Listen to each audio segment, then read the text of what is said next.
parent knows how to redirect. Hey, Bruce, come on down. How a good parent knows how to redirect, and I kind of see that with God does this several times throughout Scripture. Somebody will kind of get off on well, what about this? What about that? I kind of see God gently helping them say, this is what I'm calling you to. This is what I want you to do. And so we saw last week how Moses asked, who am I?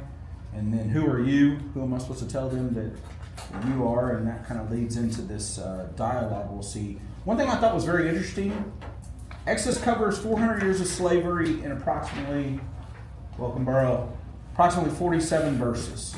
First 80 years of Moses' life is approximately 22 verses. Basically everything we know about the first plague is covered in 11 verses, but Exodus takes 39 verses to cover a dialogue between Moses and God. I thought that was really interesting. And I don't know how long it lasted, if it was hours or I don't know how long it took, chapter 3 and chapter 4. But I thought it was very interesting how much emphasis that's put on this text. So let's go ahead and read through.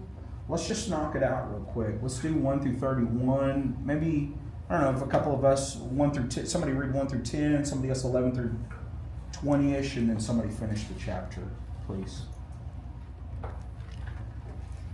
Moses answered, "What if they do not believe or listen to me and say, 'The Lord did not appear to you?'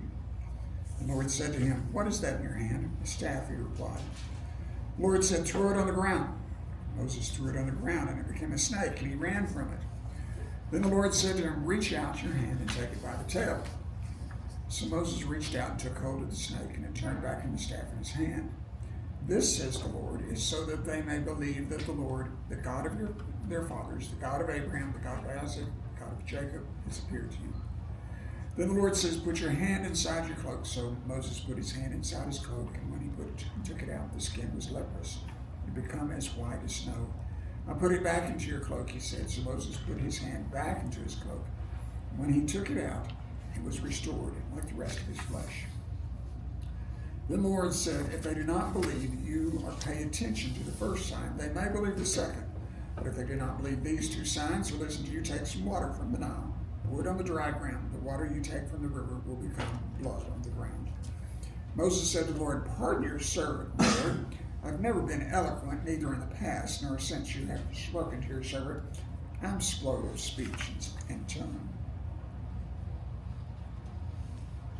Then the Lord said to him, "Who has made man's mouth? Who makes him mute, or deaf, or seeing, or blind? Is it not I, the Lord? Now therefore go, and I will be with your mouth and teach you what you shall speak." But he said, "O my Lord, please send someone else." Then the anger of the Lord was kindled against Moses, and he said, "Is there not Aaron, your brother, the Levite? I know that he can speak well. Behold, he is coming out to meet you, and when he sees you, he will be glad in his heart. You shall speak to him and put the words in his mouth. And I will be with your mouth and with his mouth, and will teach you both what to do. He shall speak for you to the people, and he shall be your mouth, and you shall be as God to him. In taking your hand this staff with which you shall do the signs." Moses went back to Jethro, his father-in-law, and said to him, "Please let me go back to my brothers in Egypt to see whether they are still alive." And Jethro said to Moses, "Go in peace." And the Lord said to Moses in Midian, "Go back to Egypt, for all the men who are seeking your life are dead." So Moses took his wife and his sons and had them ride on a donkey and went back to the land of Egypt. And Moses took the staff of God in his hand. The Lord said to Moses, "When you return to Egypt, see that you perform before Pharaoh all the wonders I have given you the power to do. But I will harden his heart so that he will not let the people go. Then say to Pharaoh, 'This is what the Lord says. Israel is my firstborn son, and I told you, let my son go, so he may worship me. But you refuse to let him go, so I will kill your firstborn son.' At a lodging place on the way, the Lord met Moses and was about to kill him. But Zipporah took a flint knife, cut off her son's foreskin, and touched Moses' feet with it. Surely you are a bridegroom of blood to me, she said. So the Lord let him alone. At the time, she said bridegroom of blood, referring to circumcision. The Lord said to Aaron, go into the desert to meet Moses. So he met Moses at the mountain of God and kissed him. Then Moses told Aaron everything the Lord had sent him to say, and also about all the miraculous signs he had commanded him to perform. Moses and Aaron brought together all the elders of the Israelites, and Aaron told them everything the Lord had said to Moses. He also performed the signs before the people, and they believed. And when they heard that the Lord was concerned about them and had seen their misery, they bowed down and worshipped. Okay, thank you. So just a quick chapter overview. Moses makes a couple of more excuses here. They won't listen. I'm not eloquent. God, again, he gives him, has the staff that turns into a snake, then does the leprosy hokey pokey. Put your hand in, you take your hand out. And then he turns the water to blood, and we'll see that after a little bit. It's interesting though, in verse 10, talk a lot about Moses stuttering, but some translators translate verse 10 where he said, I'm not very good. Well, this is, I don't know what version this is, but it says, I'm not very good with my words. What does yours say?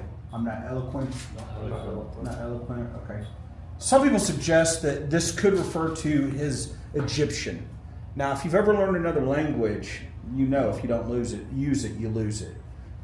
So there could be a potential, argument there.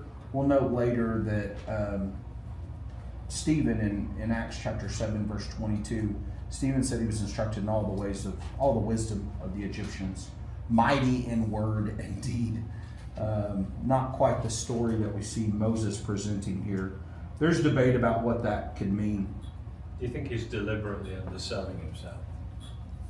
To get out of it? Yeah, that would make sense. That would make sense. Yeah, because of chapter 3 and then chapter 4 and the rest of the book, really. But as I think Jess pointed this out last time, how we see him grow from, I don't want to go, to towards the end of the book, he's saying, I don't want to go if you're not going. So we see the growth of Moses through this for sure. His faith grows, he grows as a leader. But at this point, it's kind of the beginning part. But God's saying, I'll be your mouthpiece. I gave you a mouth, I'll speak for you. Moses begs for him to send somebody else, continues to refuse. In verse 14 there, it says Yahweh gets angry with him.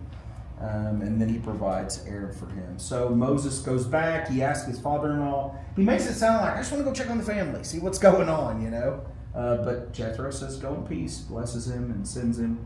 And then God kind of comes back to him with this commission. Then he nearly kills Moses. Ooh, that'll be fun to talk about. And then Yahweh commissions Aaron, and then finally they gather to communicate their plan. They won't listen to me. I'm not eloquent. Let's dig there for a little bit. Why would Moses make these kind of excuses? I think that you had pointed out before, but I think God also tells it here. The people that wanted you dead are gone, but maybe he was just reluctant because of his past interactions with Pharaoh. Maybe. I like the note in here that said this is not a sense of a speech impediment, like we said, but he complained instead of not being eloquent or quick-witted enough to respond to Pharaoh. Lack of confidence, maybe. Well, despite the fact that he grew up in the Egyptian palace, the only thing he's been speaking to for the last 40 years is a bunch of sheep and a few women. Yeah. His experience of public speaking is and getting up before crowds. It's long gone. Right. Yeah, and we talked about this kind of 3 phases of his life. He's an Egyptian for the first 40 years, and then kind of a Midianite, and then we'll see him towards the end be the leader of Israel, just kind of an identity crisis. Like I said, some make the argument that maybe he hadn't spoken Egyptian for 40 years, and so he had lost it, or was worried about that, what that would be like to go before the Pharaoh. I don't know. He impugns God. I'm sorry? He impugns God Okay. in his conversation with him. Okay. And it's not the only time he does that. He does that throughout in leading the children through Israel. He literally has a conversation with God, it appears, just like we're having here.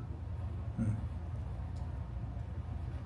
And he does it over and over and over. I mean, attend a meeting, he kind of puts his feet up on the table and says, "Hey, what have you been doing today?" And God says, "You got no idea what I've been doing." And they talk as one friend talks to another. Now Moses wrote that, but that's what he says later on. So this may be the beginning of that, because he says, "I've never been eloquent recently, nor in the past, nor since you have spoken to your servant, for I'm slow of speech." So he really, that's really rude.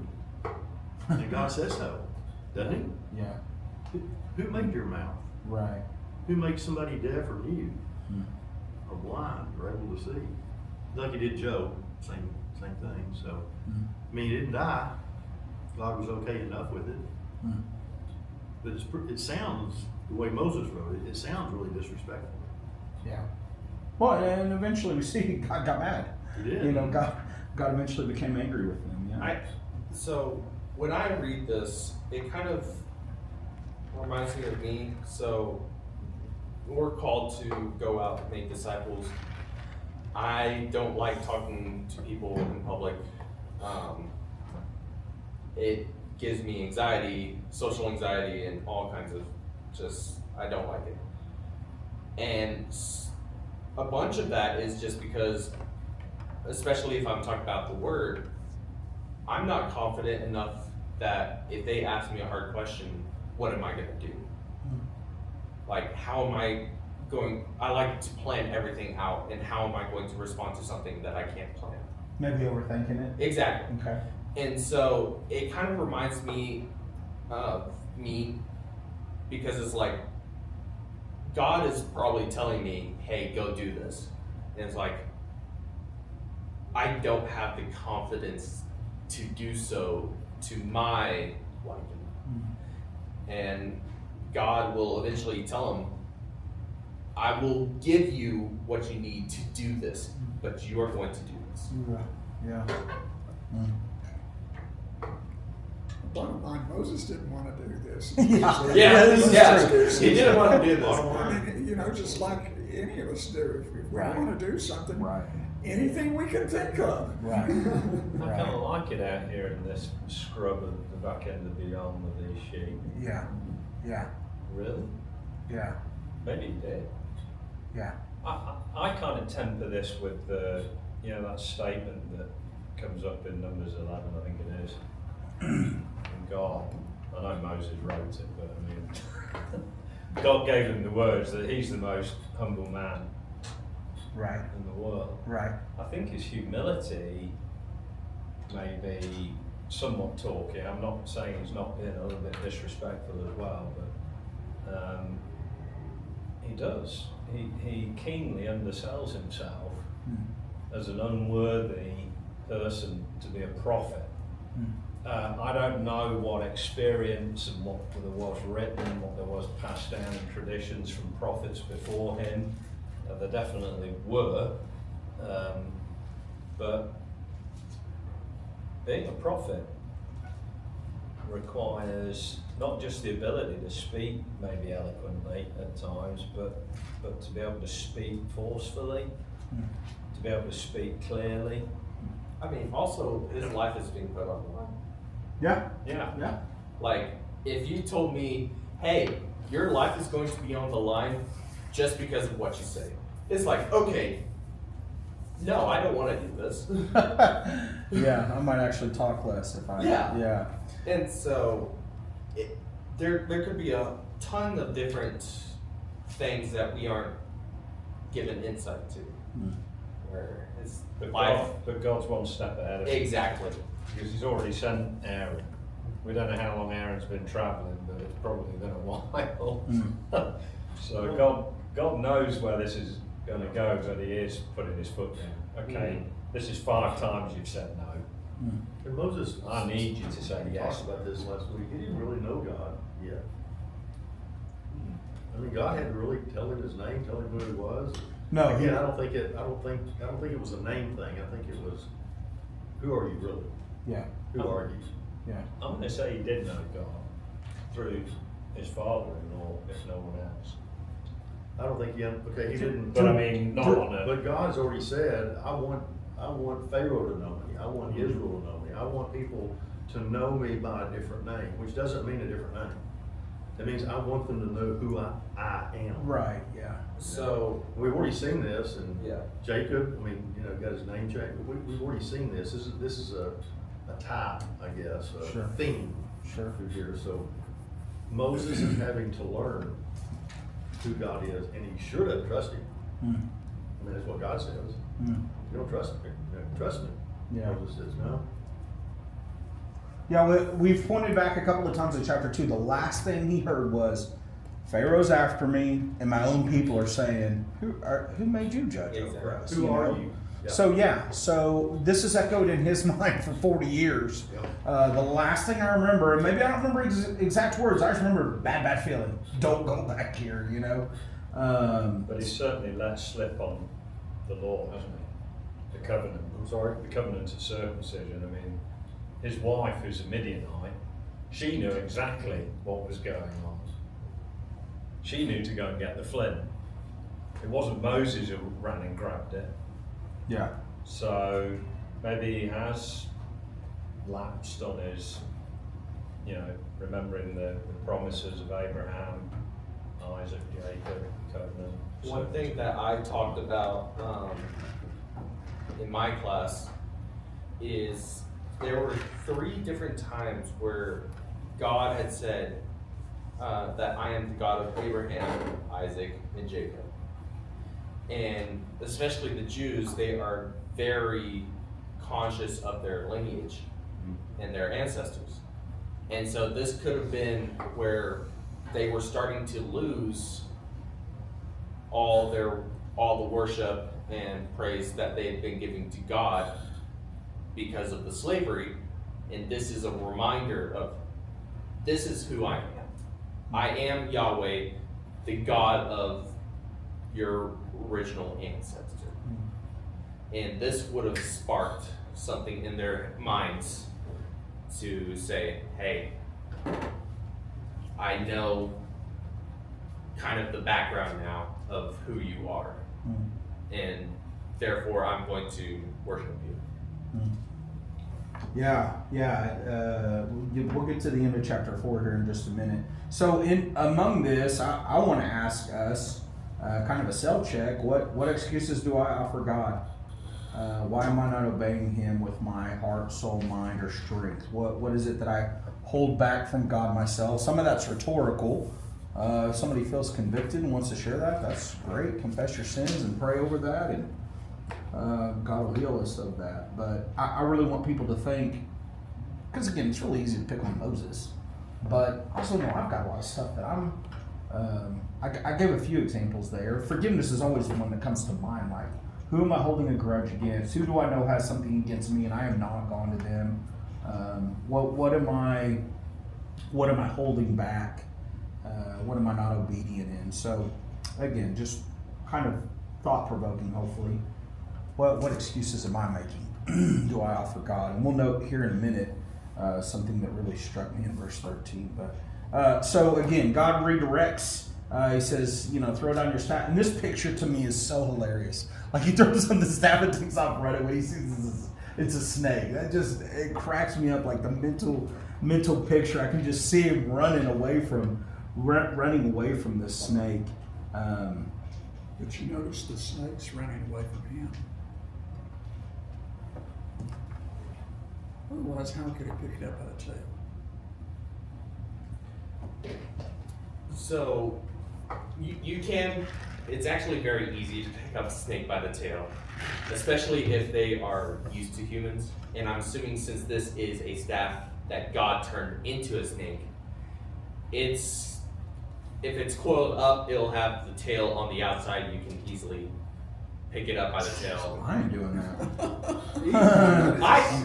We did a video of this with the rattler. running away from me. So I own a snake. I have a pet snake, so. I'm going to say, if not, you're going to the roundup next year. There you go. We're going to get a video of it. This is when Burrow got bit.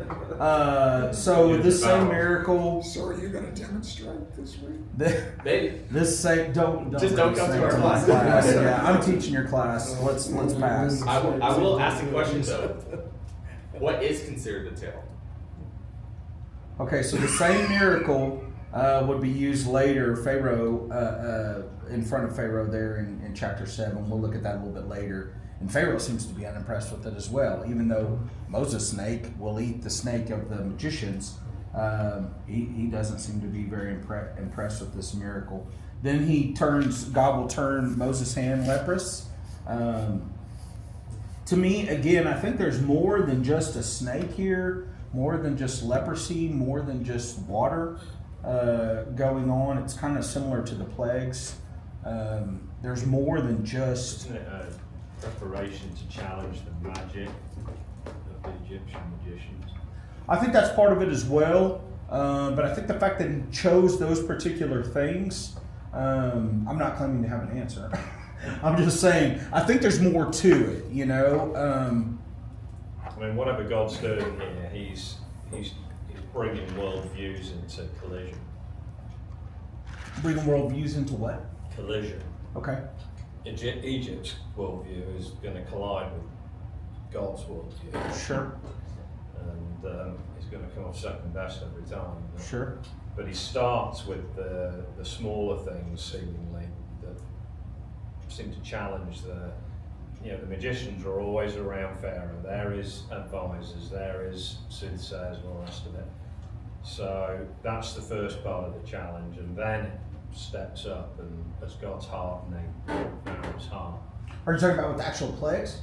Yeah. Oh, okay. Yeah. I was talking about specifically like the snake and the leprosy and the water to blood, that God's showing Moses, kind of the power of nature over health. I mean, there's several different ways this could go, but Well, the snake, the leprosy, probably could ask people of those days or today, what are two things that you're most scared of? sure, Yes. sure, yeah, Snakes.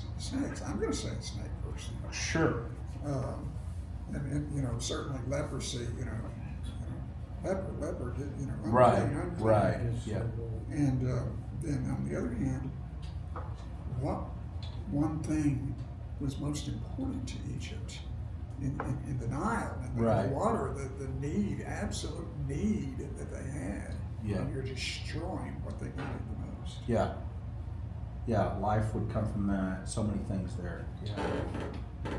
Yeah. So then in verse 13 it says that Moses has sent someone else, and it says God's anger, Yahweh's anger was kindled, but he did bring in Aaron. I don't know if I noted this on y'all's notes, but one thing I found really interesting in verse 13, he literally says Adonai. That's one of the names of God that means Lord or Master.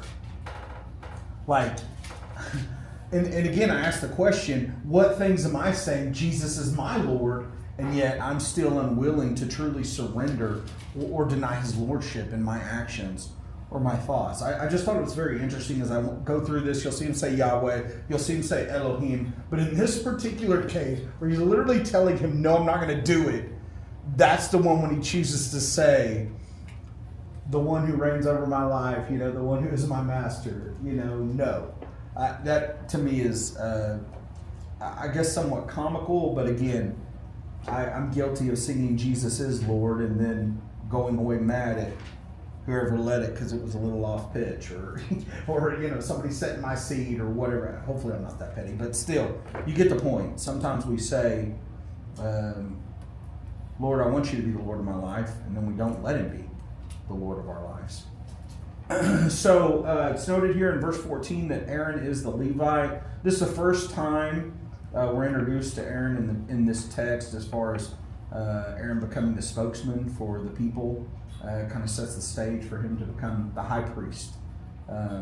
We see a clear chain of command.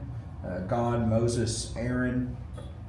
Moses speaking from inspiration and position, not that he's literally God, obviously. But it does say that Moses would be like Elohim, another name, the first name we find in the Bible of God, that he would be as Elohim to Aaron, not a God, small g, but as in Elohim God. He tells him that he make sure, remind him, take the staff. You're going to do a miracle, so be sure. And I think that's kind of interesting as well, that kind of little tidbit. This would be both for Moses and for Pharaoh, but I think it's interesting that God would say that. I don't think he would leave without the staff. So I don't know. Some of those little facts are interesting. Maybe if Moses dropped the stick, it became a snake again. So He's running from it. he's going to hang on to that sucker really tight. Yeah, don't drop it. So I noted here in verse 21, God says, I will harden his heart. Now we'll notice this in chapter 5 as well. As we begin chapter 5, we'll note that God told him very clearly, I'm going to harden his heart, and I'm going to have to come down hard. He's not going to let go. God's already telling him what's going to happen. Some commentators note that this is the first 5 plagues state that Pharaoh hardens his heart, whereas the second set of 5 plagues is God hardening Pharaoh's heart. Romans, did I put Romans 9 on there? Yes. On your notes? Did I just put the book, chapter, and verse, or did I actually put the scripture? Book, chapter, verse. Just book, chapter, and verse. Okay, so Paul writes, what, verse 14, Romans 9:14. What shall we say then? Is there injustice on God's part? By no means. For he says to Moses, I will have mercy on whom I have mercy. I'll have compassion on whom I have compassion. So then it depends not on human will or exertion, exertion, sorry, but on God who has mercy. For the scripture says to Pharaoh, for this very purpose I have raised you up, that I might show my power in you, and that my name might be proclaimed in all the earth.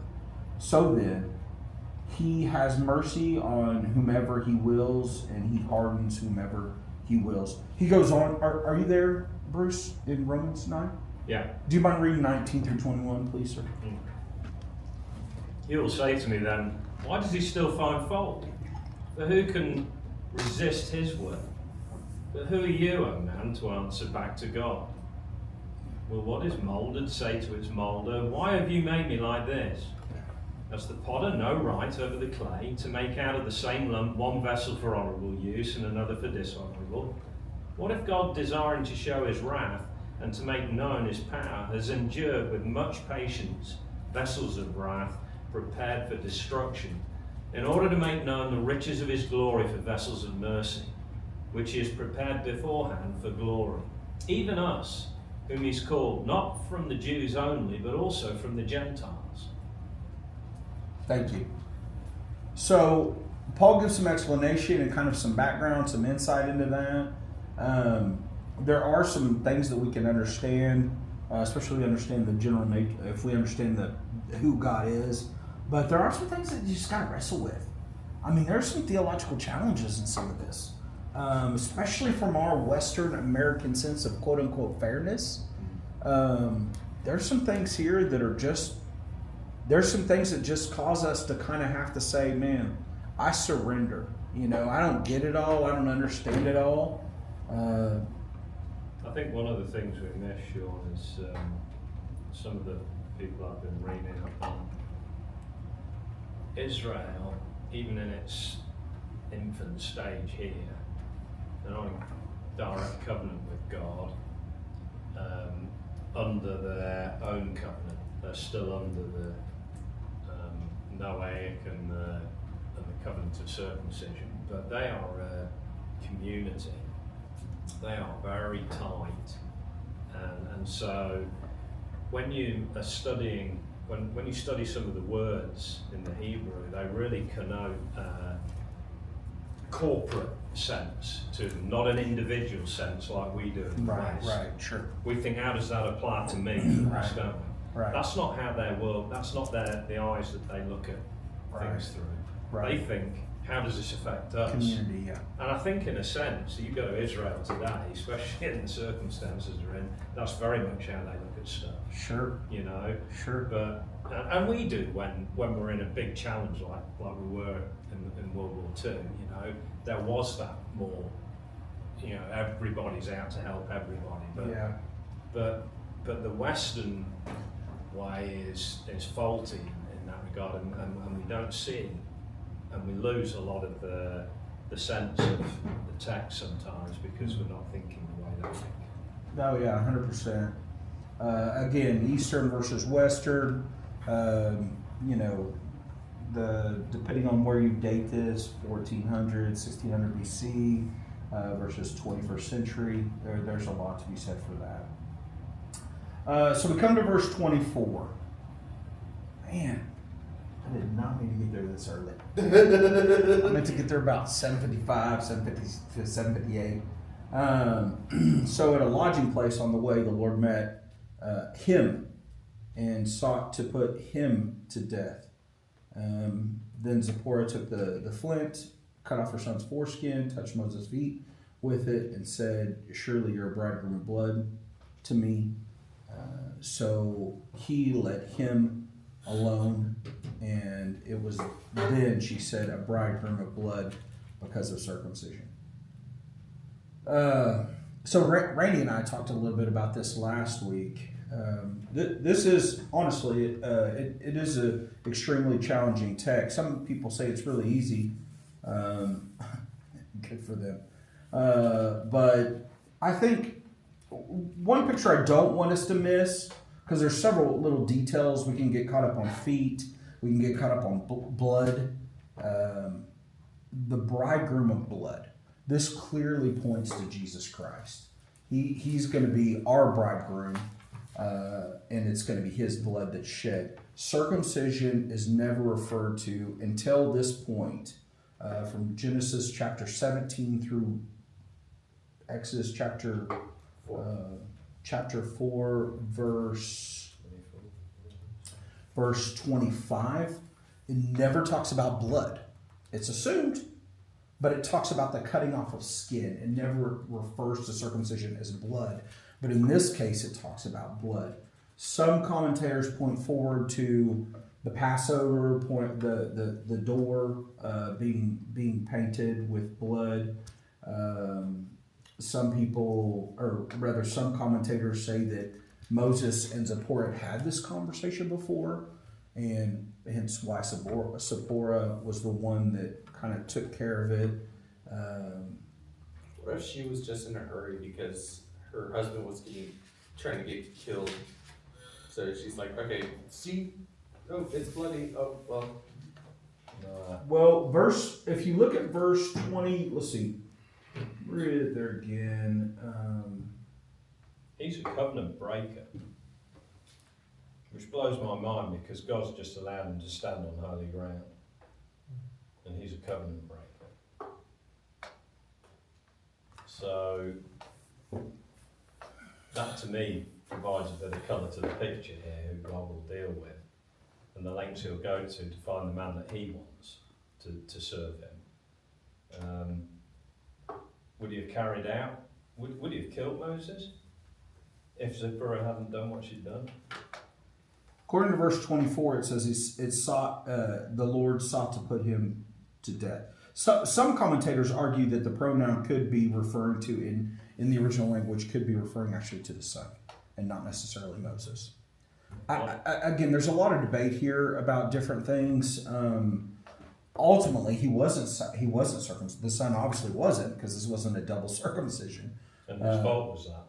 In God's eyes, that would have been Moses' fault. Yeah, Moses did not do what he was supposed to do.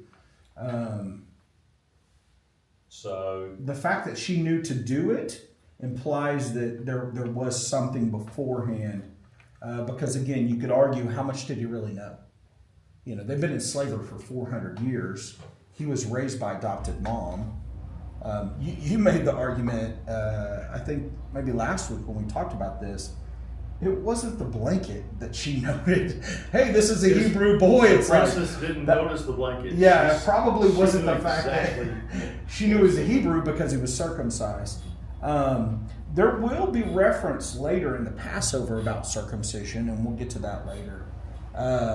So again, there's so many things going on. I have heard so many explanations, and from some sources I really do believe are legitimate. Ultimately, we do know from Genesis 17, whether you're born in the house, whether you're bought into the house, however you're in the house, if you're a male and you're not circumcised, you're not part of the covenant. It doesn't matter anything other than being circumcised. And so we do know that for a fact. So, feel free to kind of go with that how you would like to approach that. It also tells me, Shawn, that if you've been chosen as a prophet of God, you better get your house in order. Abraham, Isaac, and Jacob didn't do things much different, really. I mean, I think the point is, for me, what makes it easy for me is that I believe that Moses had an identity crisis his entire life, Sure, and he certainly did up till now. sure. And so there's no passage for me that speaks louder than this one, that he was still having an identity crisis and trying to figure out who he was. So it makes it easy for me, Sure. because it's going to keep acting. Well, if you throw the circumcision in with the excuses, it's like Moses, at least this point in his life, he wants to avoid any kind of controversy. He wants the easy way out. So if we just ignore it, maybe it'll go away. Don't send me, just send somebody else. That's support. Maybe we don't have to do it. We just ignore it. Maybe God will look at it. Yeah. Well, and I agree with you. I think you're right. One of the things I note, though, verse 24, at a lodging place on the way. So, I mean, he was going. He was he said goodbye to his father-in-law. I mean, he decided by this point that he didn't have any choice. Right. Maybe he was doing it half-heartedly, or, there's a lot of things that, a lot of commentators talk about the fact that the same language here of blood and touching is used later in the Passover, that same word for the blood and the touching of his feet. Again, that goes left and right and all over as well. Ultimately, he didn't obey the command. He wasn't a part of God. His son was not a part of God's covenant. One of the things that kind of throws me for a loop is, what about the second son? Was the second son circumcised? Was he born yet? There's two sons, is there not? Yeah, I don't know if they were both born at that point, really. I don't know. I believe I thought it was Moses, Gershom. Zipporah, and his two sons. Right.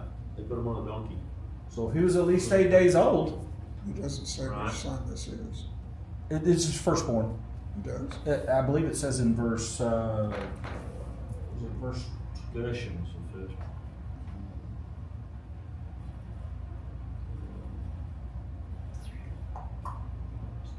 Yeah, in verse 20, it's plural, it's sons, but I don't see it saying anywhere where, It says here in Acts 7, 29, he became the father of two sons in Midian. yeah, but what I'm saying is that.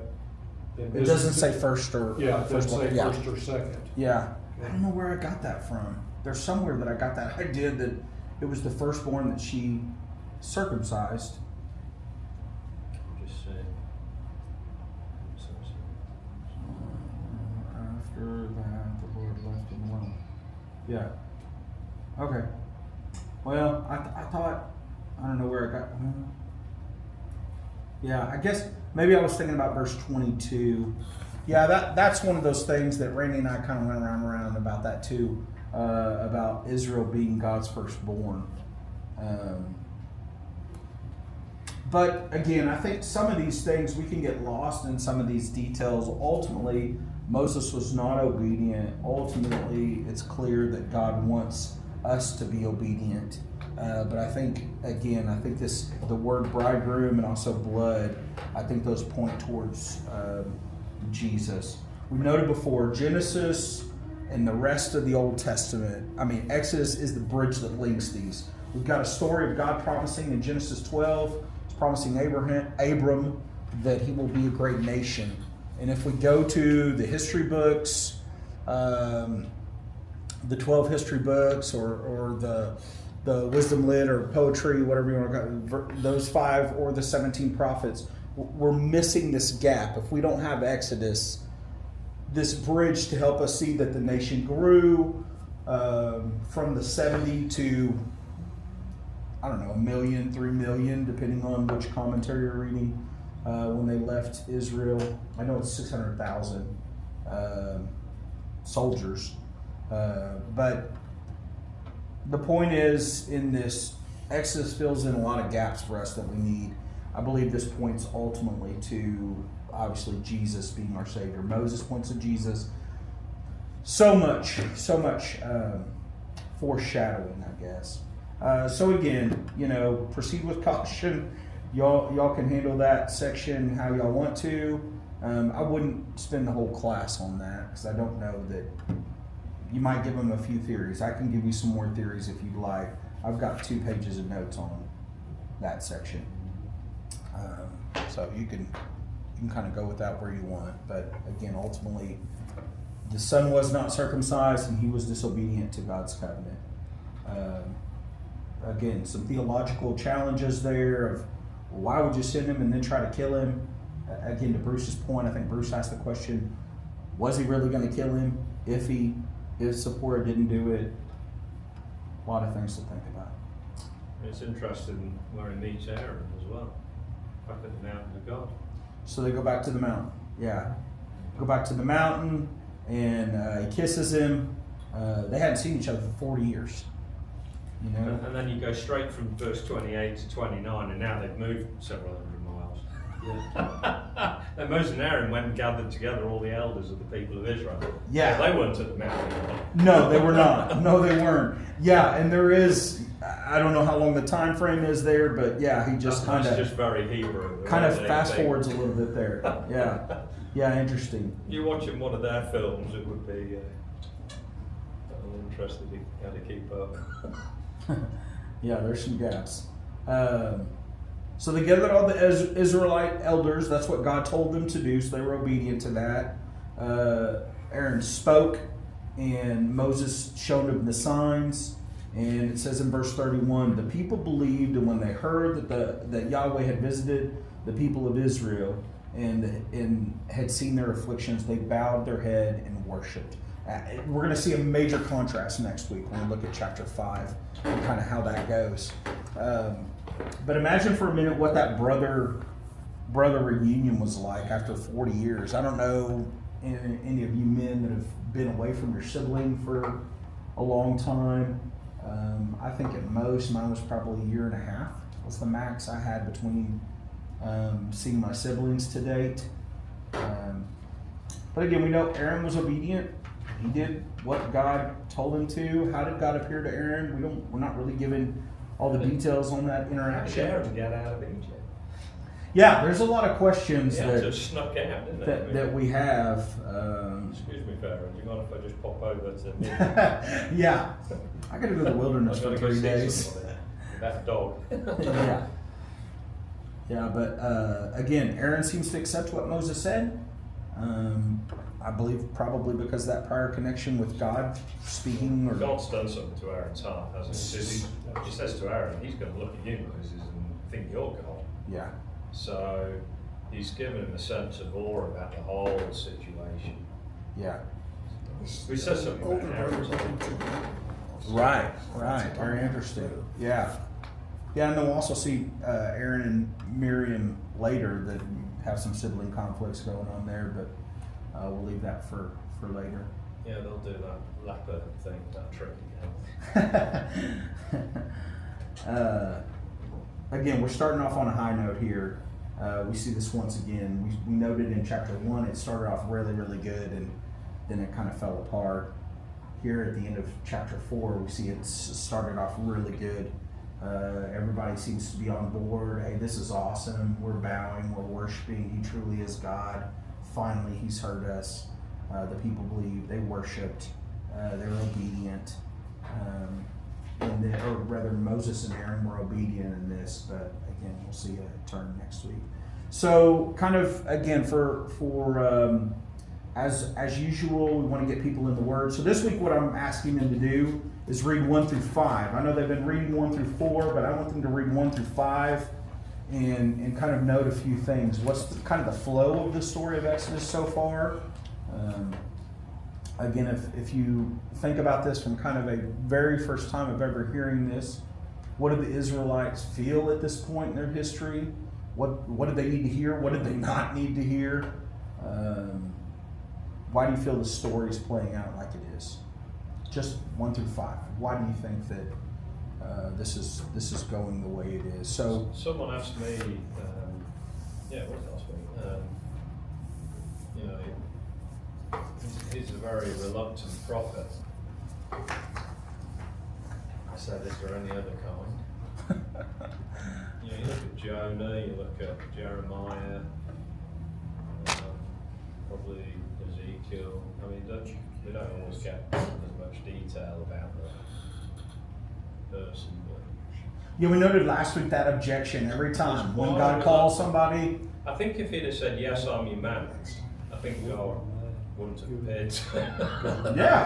because he wasn't ready. Right. But God was ready for an exchange. Yeah. I mean, this is like Jacob wrestling on that night as Wrestling well. with who he was. Demanding, bless me. Right. Yeah. You promised, Yeah. bless me. And so I think I don't know how to put it all into words, Shawn, but this is a wrestle going on here. Oh yeah, for sure. Because, like's been said, he was raised. He was the foremost Hebrew. He was the only one that wasn't in slavery, wasn't under the... Right. So, to go from that position to fleeing, and he's still associated. I believe Jethro's a godly man. I believe he's a covenant follower. He's following Noah's covenant. Jethro is? Yeah. Okay. And as priest of Midian. Okay. We don't, at that time, I don't see anything in any of the stuff I've read in Exodus or, Midian becomes a problem for the Israelites in Gideon's time, in Judges 6, I think, because Right. they come and raid. Right. But back here, it seems like this man's a godly man. It's the way I'm looking at it. And maybe that was God's plan to put him out there. But I just see a lot more coming in on this than just the text itself. Oh yeah, for sure. No, I kind of made the argument from the beginning. I mean, there was not multiple guys. There was one guy. I mean, God was from the beginning grooming Moses to be the perfect Hebrew Israelite mix. Speaks the language, has presented himself many a time in front of preparing him. Yeah. And he's known him. He could have said what he said to Jeremiah, to Moses, and it would have made just as much sense to us looking back. Sure. In hindsight, wouldn't it? Yeah. Again, this is a lifetime. Every moment of your life has brought you to this. Here at 80 years old, you were the guy. Not a guy, but the guy. We noted, I think, last week how, in the Psalms it talks about David was faithful as a shepherd of sheep, and then became a shepherd of Israel, the king. But in a similar way, he was a protector as well. In a similar way, I think we have Moses here. Because he protected Jethro's daughters. Right, with no obligation. no obligation. He didn't go back with him. He didn't ask for any recompense. It was Jethro who had to Right. rebuke his daughter and say, "Hey, why haven't you brought him back in Right. to eat with us? Stay Yeah. with us." Yeah, very good. He had a heart of a, he was a protector, a defender. We see that in chapter 2. He did that for his fellow man, his fellow Hebrew. So he has a high sense of justice. Yes. That's definitely apparent. Right. It's the training of the person to be ready to handle the situation. That's what takes a lifetime. But isn't that really the good news, is that we can see now how patient God was, even though he was angry at least twice just in this chapter. Yeah. He was absolutely patient with him. And so the question is always, and we all know at the end of every class, what does it say about God? Yeah. So it gives me hope, Yeah. great hope, that he'll be maybe as lenient with me, in my times of having a crisis, identity crisis. He'll say, fine, Yeah. not time yet, just don't quit. Right. Don't stop. It's not your time yet, but it'll be, just don't stop. Yeah. And that's really the theme of the whole thing, is just don't quit. Don't The give up. tidbit I got was from when it says God was angry with him. The word can mean, like a bull Yeah. sucking its nostrils in, ready to snort. It's that kind of. But what a cool relationship. I mean, he was on holy ground, and I know you can't look at God, but sometimes God just has a relationship with people that's just unbelievable, and he did. Yeah. I know Moses wrote it. He said, "There's one friend talks to another, and he's the most Right. humble guy ever lived," but he was. Right. And he did have that sense of justice. Yeah. He killed the Egyptian, want to make things right. But Right. if God is in anything else, he is always the God who takes chaos and makes it work together. Yeah. He renews things. Yeah. Genesis 1, that's the first thing he did, was take a world that was void, that was Right. total chaos, Right. and he made it, he collected Brought and it made it order. work together. Brought it to He order, did yeah. the same thing with the flood. The same Right. thing, he always does that. So Yeah. this is his way, his extended way, his elongated way of Mhm. putting things back in order. Yeah, that's good. Yeah, again, it's significant. There's 39 verses of this dialogue between Moses and God. When you put this into, only 47 of the slavery. 400 years are covered in 47. But then there's 39 verses that are just dedicated to this kind of back and forth. 80 verses, or rather 22 verses of the first 80 years of Moses' life. And 39 of this dialogue. Yeah. Very cool. God's very intimate. God is, again, he makes it clear to Moses, I'm getting directly involved in this. This is not, I'm not, what's the word? What's the phrase we use today where we have somebody do it in a foreign country, or what? Where a business has it outsourced. God's like, I'm not outsourcing this. I'm rolling up my sleeves and I'm getting directly involved in this.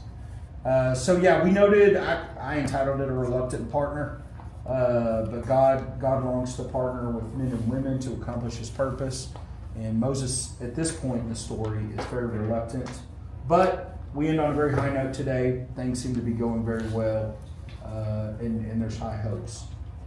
They probably didn't pay as much attention to some of the details that they should have paid attention to, for the fact that God told them, he's not going to listen. I'm going to have to bring a heavy hand. But we end on a very good note. Final thoughts. I'll give you all the final thoughts or comments, questions.